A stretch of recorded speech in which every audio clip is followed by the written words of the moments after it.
원래는 오늘부터 민수기 말씀을 나누려고 했는데 지금 코로나19 사태로 말미암아 이 부분과 관련돼서 우리 성도님들에게 하나님께서 주시는 말씀들을 좀 나눠야겠다라는 그런 감동이 있어서 이번 주하고 다음 주 두 주간에 걸쳐서 좀 내용을 나누도록 하겠습니다. 오늘 우리는 신종 코로나 바이러스 코로나19라는 전염병에 직면하고 있죠. 이 바이러스는 전염성이 매우 높아서 한국교회 예배가 중단된 최초의 사례가 되지 않을까라는 생각을 합니다. 매우 안타까운 일이 벌어진 것이죠. 여러분, 역사적으로 전염병은 인류를 위협해 왔습니다. 길게는 BC 430년 경부터 시작된다라고 말할 수가 있습니다. 천연두라고 들어보셨죠? 천연두는 치사율이 30%에 가까워요. 굉장히 무서운 질병이었습니다. 또 스페인 독감도 있었고, 흑사병이라고 들어보셨죠? 흑사병은 유럽 인구의 3분의 1이 사망하게 됩니다. 지금도 흥행하는 말라리아라고 하는 아프리카에서 모기로 말미암아 이제 들어오는 그런 질병도 있고, 에이즈라고 하는 그런 바이러스들이 있죠. 짧게는 우리 나라 역사 속에서도 많이 있었습니다. 노무현 정권 때 사스가 있었고, 이명박 정부 때는 신종플루가 있었고, 박근혜 정부 때는 메르스, 그리고 지금 문재인 정부에는 코로나19 사태가 일어나게 됩니다. 그러니까 우리가 사는 시대 속에서 이런 전염병에 대한 이야기들을 또 사건들은 우리가 잊어버리지만 또 금방 다가온다는 것을 발견하게 될 것입니다. 저는 오늘 이 전염병을 맞닥뜨린 그리스도인들이 취해야 할 자세에 대해서 좀 말씀드리려고 합니다. 왜냐하면 이번 코로나19 사태뿐만 아니라 우리가 평생을 살아가면서 이런 전염병에 관련된 이야기들 또 사건들이 종종 일어날 것이라고 판단되기 때문에 우리가 이때 어떻게 그리스도인들이 행동을 해야 되는가, 이런 좀 자세에 대해서 한 세 가지로 정리하고 싶은데요. 첫 번째는 두려움을 이기라라고 말하고 싶어요. 한번 따라합시다. 두려움을 이기라. 전염병이 돌기 시작하면서 인간들이 갖는 첫 번째 마음의 상태가 뭐냐면 두려움입니다. 두려움. 집단적 패닉, 공포가 밀려오게 됩니다. 왜냐하면 이런 일들은 낯선 것에 대한, 처음 겪는 일들에 대한 공포라고 말할 수가 있습니다. 그래서 이때는 이성적이고 통계적이기보다는 막연한 두려움이 몰려오게 되는 거예요. 이것은 매우 자연스럽죠. 독감으로 죽는 사람도 있고 교통사고로 죽는 사람들도 많이 있지만 우리가 낯설게 경험되어지는 것, 이런 것들이 이제 우리 가운데 공포감으로 다가오게 되는 것이죠. 그래서 우리는 이런 우리의 마음의 상태, 두려움의 상태를 잠깐 내려놓고 극복해야 된다 이것입니다. 도대체 이 두려움이라는 것이 어디서부터 밀려오는 것인가? 왜 나는 지금 두려워하고 있는가라는 것을 우리 그리스도인들이 한번 생각해 봐야 됩니다. 두 가지로 볼 수 있는데, 첫 번째는 이 보호자가 없다는 생각을 갖는 거예요. 보호자가 없다.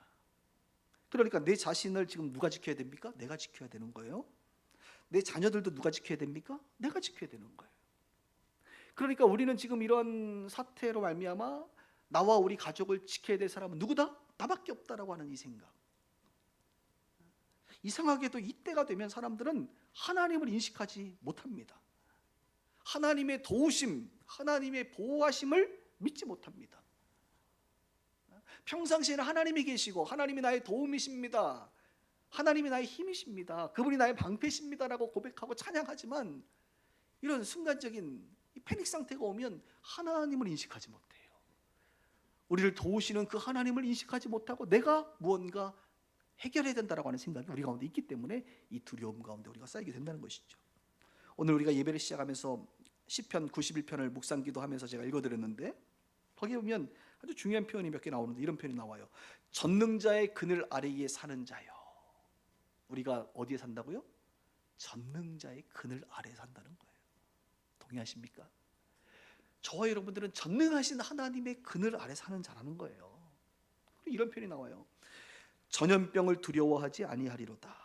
1000명이 왼쪽에서 죽어나가고 10,000명이 내 오른쪽에서 죽어나가고, 지금 대한민국에 수천 명의 확진자가 있고 사람들이 막 죽어나간다 할지라도 이 전염병이 나에게는 가까이 오지 못하리로다 라고 하는 고백을 하게 되는 것이죠. 그러면서 이런 말이 나옵니다. 그가 너를 위하여 천사들을 명령하사 너를 지키게 하심이라. 하나님이 누구를 명령해서요? 천사들을 명령해. 누구를? 여러분들을 지킨다 이거예요. 베드로도 그랬고 바울도 그랬고 하나님의 사람들을 하나님께서 천사들을 보내서 지키시는 일들은 너무나 많습니다. 우리가 인식하지 못하지 여러분들이 그동안 살아가면서 천사들이 아마 하나님이 보낸 천사들로 말미암아 여러분들이 사건 사고를 당하지 않고 지금까지 살아왔을지도 몰라요. 우리는 하나님이 없다는, 보호자가 없다라는 생각을 갖고 내가 문제를 해결하려고 하는 습관들이 있기 때문에 두려운 거예요. 두 번째는 뭐냐면 죽음에 대한 공포 때문에 그렇습니다. 예수 믿는 사람들이 죽음의 문제를 뛰어넘지 않으면요, 여러분 근본적인 평안함을 누릴 수가 없거든요. 그리스도인들도 죽지요.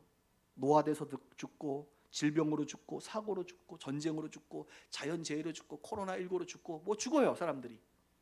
그리스도인들도 죽을 것입니다. 하나님의 보호하심도 있지만 때로는 죽는 경우도 있어요. 그런데 우리가 하나 기억할 것은 우리의 생명과 죽음을 붙잡고 계시는 분이 누구냐 말이죠. 하나님 아니겠습니까? 하나님이 허락하지 않으면 생명이 태어날 수 없고 하나님이 허락하지 않으면 죽지 않아요. 그리고 죽더라도 우리는 부활할 것이고 우리는 영생, 영원한 생명을 누릴 것이고 이것을 알 뿐만 아니라 우리는 확신하는 줄 믿습니다. 그래서 예수 믿는 사람들은 어떠한 상황 가운데서도 비교적 평안함을 누릴 수 있는 이유가 무엇이냐? 바로 영원한 생명, 천국에 대한 소망이 있기 때문에 그런 거예요. 부활을 믿기 때문에, 영생을 확신하기 때문에 그런 거예요. 마틴 루터가 한 번은 전염병이 돌았을 때에 많은 사람들이 도망가 버렸는데 마틴 루터는 환자들을 치료하고 있었습니다. 그래서 사람들이 어떻게 당신은 이렇게 환자들을 치료할 수 있느냐 그랬더니 마틴 루터 안에 있는 강력한 확신이 무엇입니까? 내가 치료하다가 내가 오염돼서 죽을 수도 있지만 나는 죽음 이후에 영원한 생명, 부활을 늘 소망하고 꿈꾸는 자들이기 때문에 나는 그렇게 두렵지 않다는 것입니다. 제가요 선교사님들 많이 만나는데 오늘 1부 때는 이런 얘기 안 했는데 갑자기 2부 때는 막 성령이 말씀하게 하시는 것 같아요. 원고에 없는 이야기인데 선교사님들이 뭐 일본 대지진이 일어났다, 뭐 원자 원자 폭탄은 아니고 원자력 뭐 방사능 문제 터지고 중국에서 지금 뭐 사스 터지고 지금 코로나 터지고 그러면 선교사들이 다 짐 싸들고 한국에 옵니다. 그러면 저는 그 사람들 안 만나. 죄송하지만. 아니 자기 양들은, 자기가 목회하는 그 양들은 지금 일본에 갇혀 있고 중국에 갇혀 있고 한국에 갇혀 있는데 어딜 도망가요? 그들을 돌보고 그것을 함께 죽더라도 함께 죽어야지. 물론 자기 와이프나 아니면 자녀들은 뭔 죄가 있겠어요. 그 사람들은 좀 보내놓고라도 자기만이라도 그 위기의 순간에 그곳에 함께해서 그들과 함께 씨름하며 극복해야 되는 거 아니에요? 다 도망갔다가 나중에 어떻게 들어가려고 그래요? 들어갔을 때 그 현지 성도들이 뭐라고 생각하겠습니까? 저는 그렇게 생각한다 이거예요. 그래서 내가 선교사였으면 그냥 거기서 죽어라. 왜 자꾸 살려고 그러냐. 갑자기 너무 세게 얘기하네 목사. 그런 생각이 드는 거예요. 그랬으면 한 알의 밀알이 땅에 썰어져 죽으면 수많은 열매를 낼 것인데 우리 안에 어떤 두려움이 있는 거예요? 영생에 대한 이 확신이 떨어지는 거죠. 사랑하는 여러분, 우리는 죽어도 삽니다. 할렐루야. 그 믿음이 우리 가운데 있어야 돼요. 하나님 우리를 지키실 것이다. 하나님이 우리를 도우실 것이다. 그리고 여러분, 이 하나님이 내 아버지인데 전능한 아버지란 말이에요. 그래서 일단은 첫 번째 뭐예요? 하나님 나를 보호하실 줄 믿습니다. 그래서 우리는 코로나에 안 걸린다 이거예요. 아멘. 근데 갑자기 걸렸네? 그럼 이거 어떻게 받아들여야 돼? 그 다음에 우리가 믿어야 될 고백은 뭐예요? 하나님은 우리의 치료자가 되신다. 그럼 이제 치료 받는 거죠. 치료자 되시니까. 그러다가 치료 받는데 만약에 우리가 천국 이제 사망했어. 그럼 어떻게 해야 돼? 이때로구나. 천국에 갈 수 있는 절호의 기회를 맞이했구나. 그래서 우리가 하나님을 원망할 것이 아니라 천국에서 주님 만나면 되잖아요. 저는 적어도 그런 믿음을 가지고 살아요. 이번 코로나 한 길로 왔다가 7길로 돌아갈 줄 믿습니다. 여러분 하나님도 여러분 보호하실 줄 믿습니다. 아멘. 저도 기침해요. 저도 열 좀 나요. 지금은 안 나요. 걱정하지 마세요. 오늘은 너무 걱정하지 마세요. 하나님 나를 보호하실 것이다. 걸려도 하나님 의사들을 통하여 나를 치유하실 것이다. 혹 그럴 일 없겠지만 혹시 내가 안 좋은 일이 있어도 나는 영원한 생명의 그 천국에 들어가는데 뭘 그렇게 우리가 두려워할 필요가 있겠냐 이것입니다. 오늘 집에서 예배드리시는 우리 성도님들도 그 믿음 붙잡고 두려움을 이길 수 있기를 주님의 이름으로 축복합니다. 세상 사람들은 하나님이 없다고 생각하니까, 세상 사람들은 보호자가 없다고 생각하니까 스스로 지킬 수밖에 없어요. 세상 사람들은 영생이 없다고 생각하니까 이 땅에서 살아야 되니까 그렇게 예민하고, 그죠? 그토록 두려워하고 몸부림치는 거예요. 그러나 우리는 그런 자가 아니잖아요. 오늘 하나 기억하세요. 전능자의 그늘 아래에 사는 자요. 오늘 여러분들에게 선포합니다. 여러분들은 전능하신 하나님의 그늘 아래 사는 자들입니다. 그분의 날개 아래, 그분의 보호 아래, 그분의 품 안에, 그분의 주권과 섭리 안에 살아가는 자들이 우리란 말이에요. 고아와 같이 우리를 내버려 두시는 분이 아니에요. 그 주님을 바라보시면서 여러분 두려움을 이길 수 있기를 주님 이름으로 축복합니다. 두 번째는 뭐냐면 함부로 해석하지 말라라는 것입니다. 우리 그리스도인들이 두려움을 이겨야 되고, 또 하나는 이 상황을 함부로 해석하지 말라 이것이에요. 오늘이 3월 1일인데 3.1절이잖아요. 원래는 일제 식민 지배 가운데 민족적인 저항이 일어났던 그런 날인데, 어떤 사람이 물어볼 수 있죠. 우리 대한민국이 일제 식민 지배를 받은 것은 하나님의 뜻입니까? 아니면 우리의 잘못입니까? 뭐 이렇게 물어볼 수 있어요. 6.25가 있었어요. 6.25는 하나님의 심판입니까? 아니면 그냥 인간들의 잘못입니까? 자연 현상입니까? 얼마 전에 시리아 난민 사태가 일어났죠. 이 시리아 난민들이 일어난 이 사태를, 이건 하나님이 이렇게 하신 겁니까? 시리아 전쟁은? 이런 질문할 수 있어요. 최근에 호주에 큰 산불이 일어났어요. 이건 하나님의 징계요 심판입니까? 아니면 자연현상입니까? 즉 우리의 이야기, 코로나19는 하나님의 심판입니까? 아니면 자연적으로 일어난 것입니까? 자, 판넬 하나 갖다 놓고 스티커 붙여보세요. 여러분 어디 쪽에 붙이실 거예요? 하나님의 심판이에요? 아니면 자연적으로 일어나는 일이에요? 아니면 여러분이 일으켰어요? 어떻게 이거 받아들일 거냐 이거예요. 세상의 사람들은 하나님이 없다고 생각하니까 생각을 안 해요. 그냥 원인이 뭔지 별로 관심이 없어요. 이걸 빨리 해결하려고 대처하는 데만 집중합니다. 그런데 예수 믿는 사람들은 어떤 일이 벌어지면 도대체 이 원인이 무엇이냐, 왜 이런 일이 벌어졌느냐라고 묻습니다. 알고 싶다 이거예요. 그래서 저한테 와서 목사님, 코로나19는 인간의 잘못입니까? 하나님의 심판입니까? 라고 저에게 물어봐요. 대답해 주세요. 이건 하나님의 심판입니까, 목사님? 아니면 인간의 잘못이고 그냥 자연적인 현상이에요, 목사님? 그럼 저는 뭐라고 대답할 것 같아요? 한번 따라해 볼래요? 몰라요. 몰라. 내가 어떻게 알아? 그걸. 나는 하나님이 아닌데 어떻게 알아? 노 코멘트. 물론 기도하면서 성령의 감동이 있지요. 그러나 이 성령의 감동이 하나님의 정말 그 메시지라고 저는 지금 이렇게 공개적으로 얘기할 수 있는 건 아니라고 생각해요. 그냥 참고할 뿐이고 내 개인적으로 적용할 뿐이고 그렇습니다. 크게는 한 두 가지 정도 얘기할 수 있을 것 같아요. 뭐 자연재해 혹은 인간의 잘못, 인간의 잘못으로 말미암아 인과응보의 결과라고 말할 수가 있겠죠. 모든 고통의 근원은 어디서 시작됩니까? 아담의 원죄로부터 시작됩니다. 아담이 죄를 지음으로 말미암아 죄가 세상에 들어오고, 이 세상에 죄가 들어옴으로 말미암아 세상이 다 어그러져 버린 거예요. 한마디로 말 그대로 바이러스로 오염돼 버렸습니다. 하나님과의 관계도 어그러지고, 사람과의 관계도 어그러지고, 자연 만물과의 관계도 어그러지고, 심지어는 동물, 식물, 모든 관계가 그냥 어그러졌어요. 심지어는 자기 자신을 바라볼 때도 이 열등감이라든지 이 자기 자신과의 관계도 어그러져 버린 거예요. 그러니까 모든 인간의 이 근본적인 문제는 원죄의 결과라고 말하는 것은 틀리지 않습니다. 그러니까 이번 코로나 사건도 인간의 어떤 근원적인 죄가 세상에 들어옴으로 일어난 이런 왜곡된 현상 중에 하나라고 말할 수가 있겠죠. 중국의 중화의학저널 논문에 의하면 코로나19는 박쥐에 의한 것이다. 메르스는 낙타, 사스는 사양 고양이에 의한 것이다.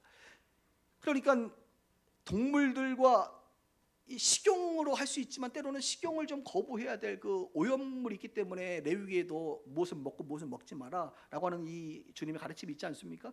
인간들이 좀 멀리해야 될, 먹지 말아야 될 것들이 많은데 인간들이 뭡니까? 무차별적 식용을 하잖아요. 특히 중국은 더 심하죠. 그게 그 중에 이제 박쥐를 막 몸보신용으로도 먹고 그러잖아요. 그게 인간의 뭐예요? 탐욕이 탐욕. 인간의 탐욕.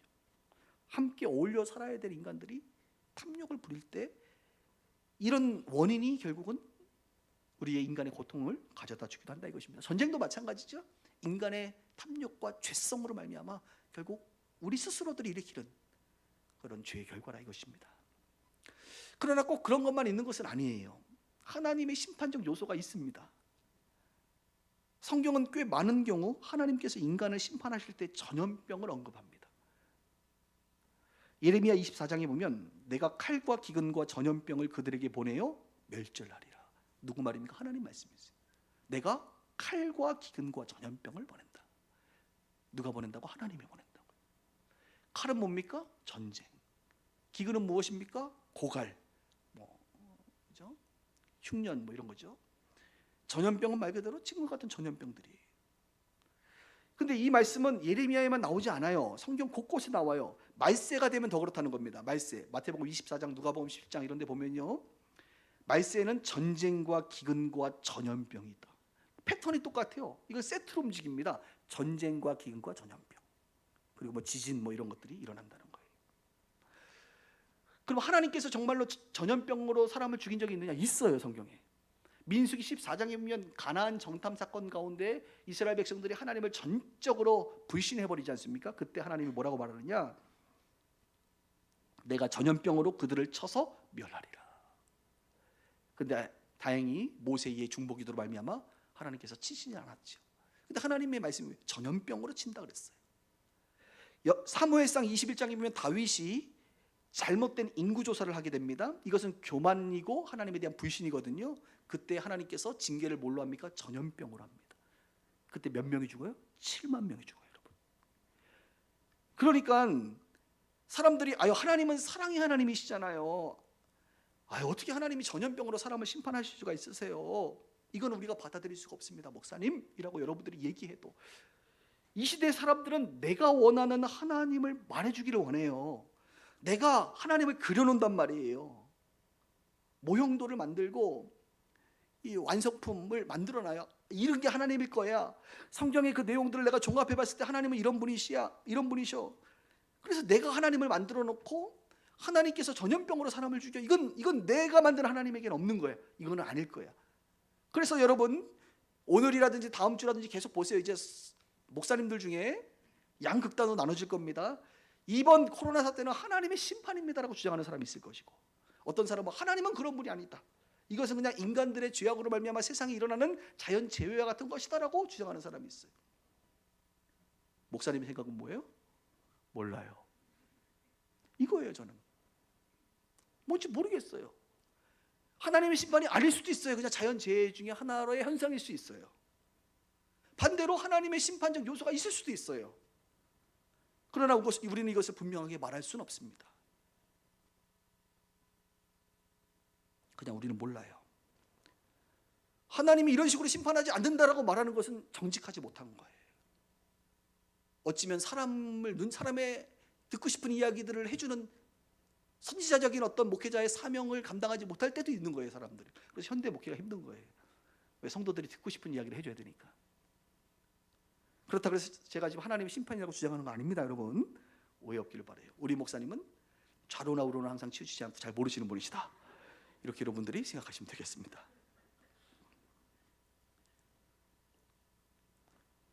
함부로 해석하지 말라는 얘기죠, 지금 제 말이.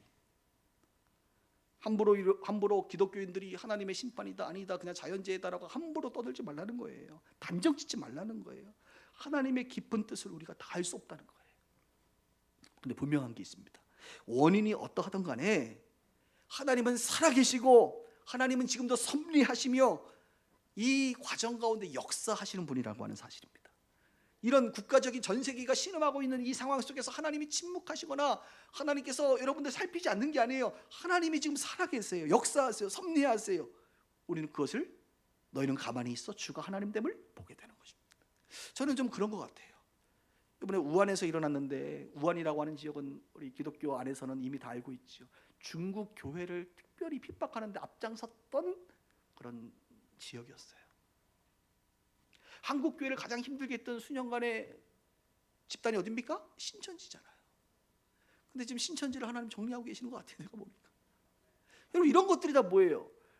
하나님이 하셨다 안 하셨다 코로나 바이러스를 일으켰다 이렇게 우리가 말할 수는 없지만 하나님이 이 과정을 통해서 뭔가 하나님이 하실 일들을 하실 거라는 거죠. 저는 그것을 믿습니다. 하나님의 공의와 심판을 믿습니다. 하나님의 위로와 사랑과 치유를 믿습니다. 그래서 우리가 나의 이 얄팍한 지식으로 생각으로 하나님을 다 담아낼 수 없기 때문에 함부로 말하지 말자. 단지 우리가 기도하는 것은 주님의 뜻을 이루소서, 하나님의 계획을 이루소서 라고 기도할 뿐이죠. 그리고 세 번째가 있습니다. 첫 번째는 두려움을 이기라라는 말이고요. 두 번째는 함부로 해석하지 말라는 말이고, 세 번째는 그리스도인들이 어떤 자세를 가져야 되느냐면 제일 중요한데 회개하고 섬겨야 된다. 따라합시다. 회개하고 섬기라. 저는 기본적으로 그리스도인이라면 하나님이 살아 역사하시는 것을 믿는다고 봅니다. 인류 역사를 주관하시는 분이 하나님이라고 저는 봅니다. 그러면 지금의 이 인류 역사의 이 이슈를 하나님이 주관한다고 저는 믿어요. 역사하신다고 믿어요. 우리 그리스도인들은 개인의 문제라든지 교회의 문제라든지 국가적 전 세계적인 문제가 발생할 때 하나님 앞에 자신을 돌아보는 회개를 하는 것이 올바른 선택이에요. 왜냐하면 이 아픔과 재앙이 하나님께로부터 왔을 수도 있기 때문에 그렇게 우리가 가정하고 해석한다면 적어도 회개해야 되는 거죠. 물론 그냥 하나님과 상관없이 자연적인 재해일 수도 있어요. 그럼에도 불구하고 우리는 정확히 하나님의 뜻, 그 원인을 알지 못하기 때문에 이런 계기가 마련될 때마다 우리 안에 있는 죄악들, 민족적인 죄악들을 회개하려고 하는 이 태도는 매우 좋은 태도입니다.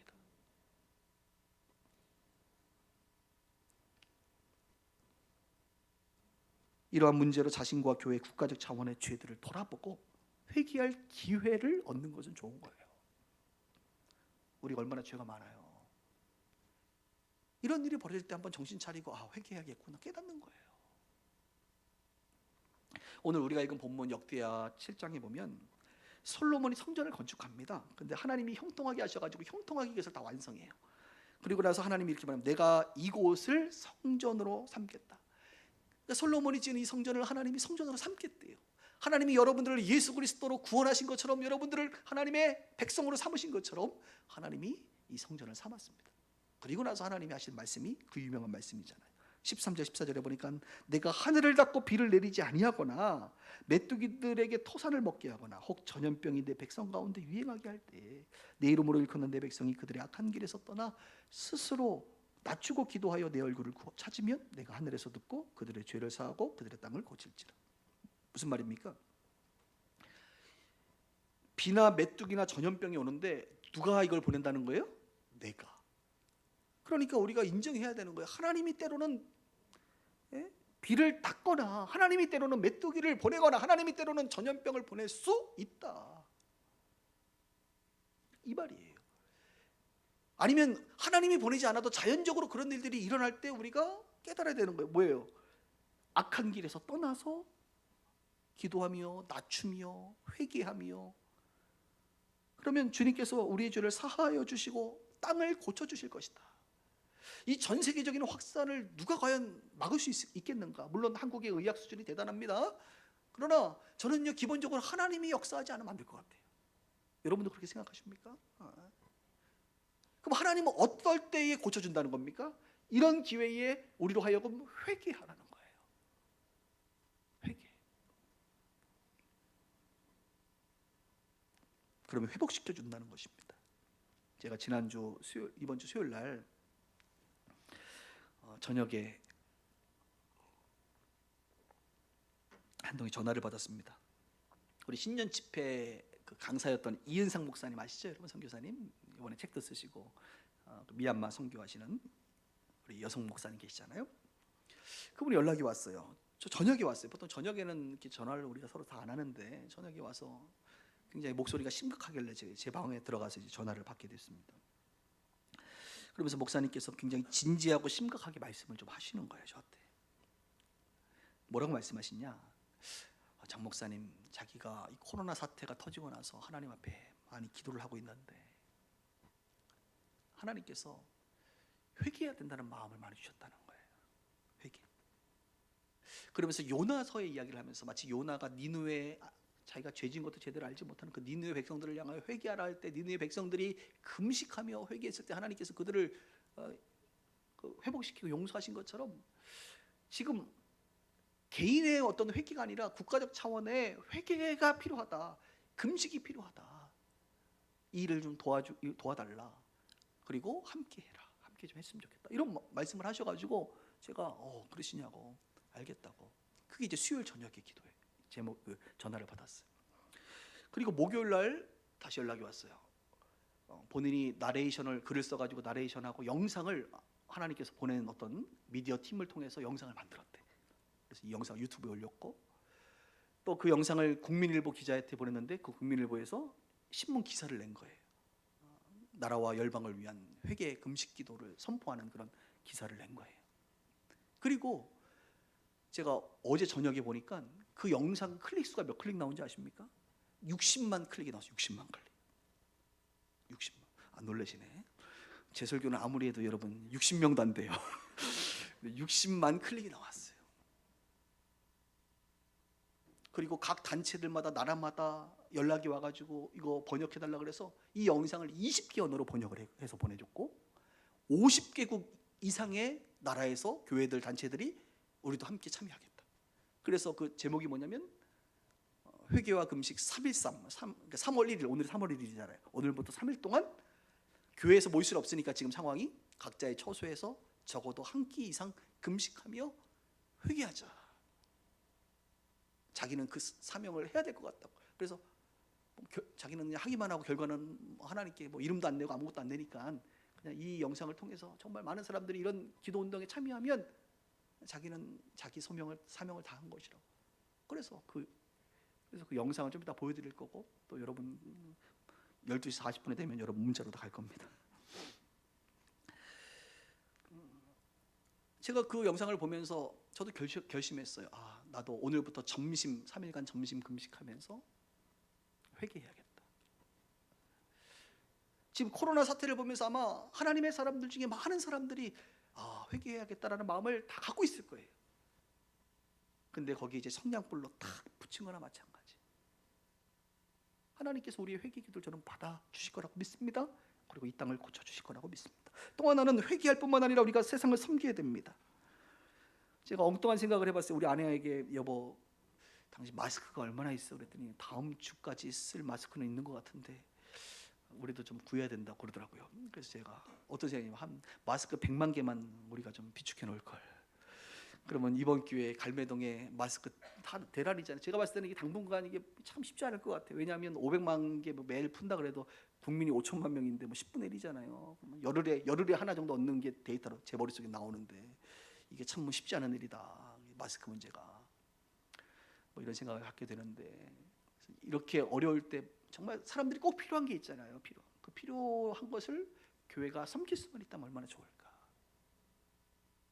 근데 우리 교회는 마스크가 100만 개는 고사하고 10개도 없는 것 같아요. 또 여러분 요즘 밖에 안 나가시죠? 배달만 하지 마시고 한 번씩 나가서 드세요. 저는 일부러 나가서 먹어요. 누가 제일 힘들 것 같습니까? 자영업자들, 소상공인들 지금 너무너무 힘들어요. 뭐 임대료를 뭐 인하해 준다 이런 좋은 소식도 있지만 근본적으로 이들의 마음이 힘들어요. 제가 그래서 밖에 나가서 밥 먹으면 식당 제가 가는 데만 가니까 나는 가면요 다 목사인 줄 알아요 제가. 그래서 가서 밥 먹고 힘내세요. 기도하겠습니다. 카드 결제 딱 해주면 얼마나 좋아하는지 몰라요. 이런 게 우리가 섬기는 거예요, 여러분. 뭐 별거 있습니까? 그리고 주변에 두려움 가운데 있는 사람들 위로해주고, 또 정부의 지침을 잘 따르고. 아직은 대형 교회들만 예배를 지금 안 하지만 이번 주 중에 또 지역 사회에서 뭐 작은 교회에서 또 코로나 걸렸다 이런 얘기 나오면 아마 우리도 다음 주 예배가 어떻게 될지 몰라요, 여러분. 또한 우리가 기도해야 될 이 기도로 섬길 수 있습니다. 지금은 정부를 향하여 의료인과 환자를 위해서 자영업자들을 위해서 특히 해외에 체류하고 있는 분들이 지금 완전히 지금 바이러스 취급당한다지 않습니까? 그런 얘기 들을 때 얼마나 마음 아파요. 기도해 주셔야 돼요, 여러분들이. 이렇게 우리가 회개할 뿐만 아니라 섬겨야 됩니다. 이번 기회에 세상 사람들과 똑같이 우리가 보내서는 안 돼요. 우리는 회개와 중보, 섬김으로 이 시간을 보내야 됩니다. 저와 함께 여러분들도 시간이 되시면 한 끼라도 금식하시며 회개의 기도로 동참해 주시길 바랍니다. 말씀을 정리할게요. 오늘은 그리스도인들이 전염병에 대하여 어떻게 우리가 자세를 취해야 되느냐, 그리고 다음 주에도 한 주 더 제가 설명을 하겠습니다만, 오늘은 세 가지 말씀드렸어요. 첫 번째, 너무 두려워하지 마라. 두려움을 이겨야 된다. 우리는 전능자의 그늘 아래 사는 자들이다. 두 번째, 함부로 해석하지 말라. 함부로 이것이 하나님의 뜻이다라고 말하지 말라 이거예요. 인간의 죄 때문인지 하나님의 심판인지 우리는 알 수 없어요. 그러나 분명한 건 하나님이 섭리하시고 역사하시기 때문에 우리는 그분을 잠잠히 바라봐야 된다 이것입니다. 마지막으로 회개하고 섬겨야 된다 이거예요. 자신의 삶을 돌아보는 계기가 되고, 나라를 위하여 그동안 기도하지 못한 죄를 회개하고 이웃을, 주변을 돌아보고 섬길 수 있는 그런 그리스도인들 되어야 될 줄 믿습니다. 그런 우리 빗소 가족들 되기를 주님의 이름으로 축원합니다. 한 1분 정도